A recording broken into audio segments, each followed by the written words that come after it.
What's up, everybody? Welcome back to the channel. First and foremost, it is a beautiful day, so I have the windows down. It's a beautiful day here in Philadelphia. So I wanted to talk about the HEROES Act that was passed yesterday, which was Friday. I have my iPad for some notes, and I want to talk to you guys about what it includes, what it means so far, when to expect it to be officially passed or denied. So like dates like that, and also how I feel about it as well, and also what you guys feel about it. If you are new here, my name is Walter. This is the Credit Card Master channel. I do updates on the stimulus package. I talk about finance, credit, travel, how to maintain, build, and rebuild your credit, and use that for reward points to get free or cheap travel. So if that's something that you're interested in, just make sure you subscribe to the channel so you don't miss anything, any updates or nothing like that. First and foremost, let's talk about what the HEROES Act is and what it includes. And I'm going to put a screenshot here for you guys. You can listen. You can also watch for my visual learners and also people who would like to, hear as well. So here we go. So the first and foremost thing, it includes, very similar to the first package that people are still getting.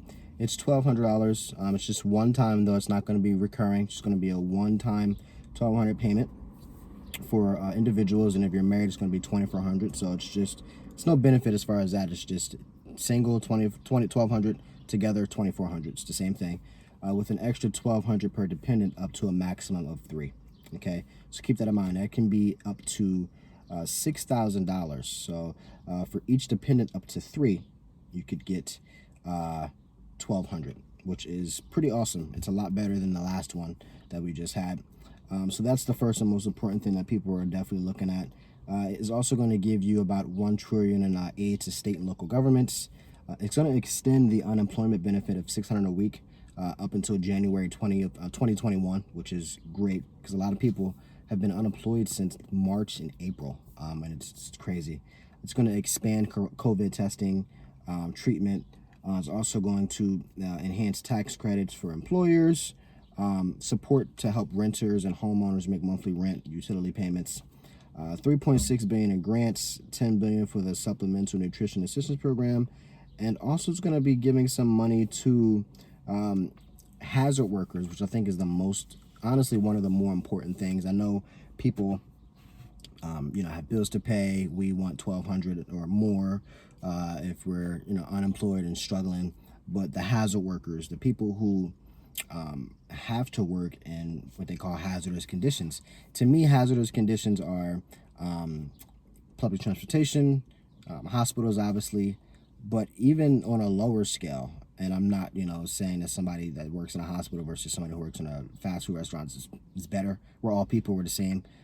But as far as the people who get paid less, but still have to do hazard pay, who do not get hazard pay, like McDonald's, spots like that, Chick-fil-A, you guys, Walmart, Target, grocery stores, you guys are just as important and equally important as opposed to our doctors, because if it wasn't for you guys, we wouldn't have our daily things that we need, our groceries, our food. So I appreciate you guys from the bottom of my heart. That's what this bill includes as far as hazardous pay. And it's truly a good thing that hazardous pay is being involved in this bill. And if I'm missing anything, I'll put a link to you guys so you can see the article officially. And what the bill includes, I actually put a PDF there for you guys so you can actually see it, link below. So that's what it includes. Now, the House passed this. The Senate did not.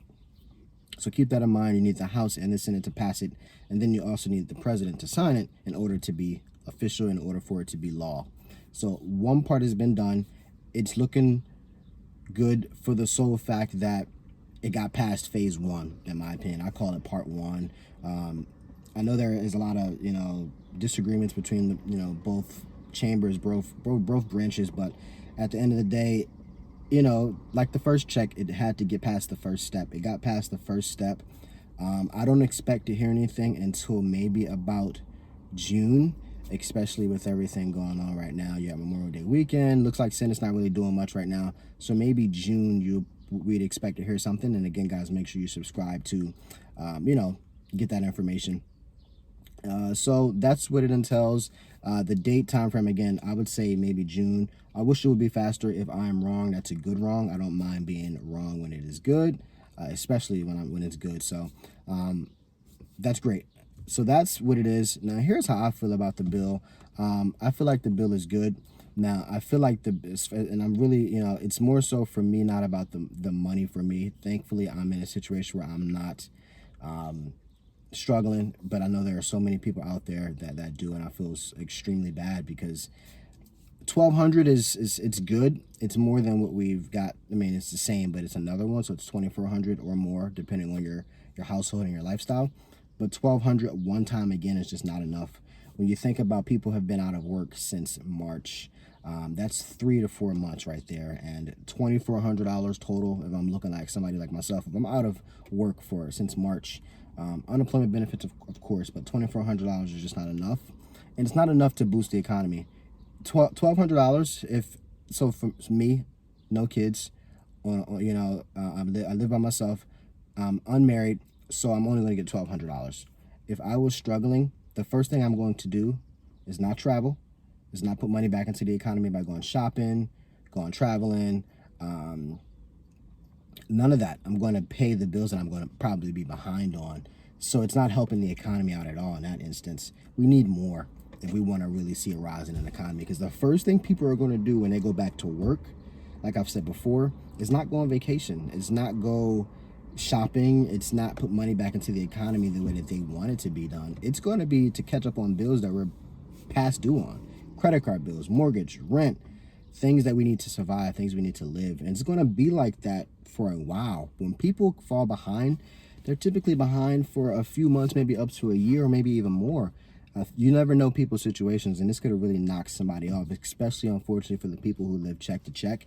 Sorry, everybody, for the cutoff like that. My phone got a little too hot, so it stopped recording. But more needs to be done, 100%. And that's what I was saying. 1,200 just isn't enough. It needs to be recurring for at least 6 months to a year for everybody to kind of get back and to also get money going around and flow into the economy. So if you guys like the video, make sure you like, share, and subscribe. Let me know what you think down below. And that's it. Yeah, like, share, and subscribe. I'll talk to you guys soon. Take care.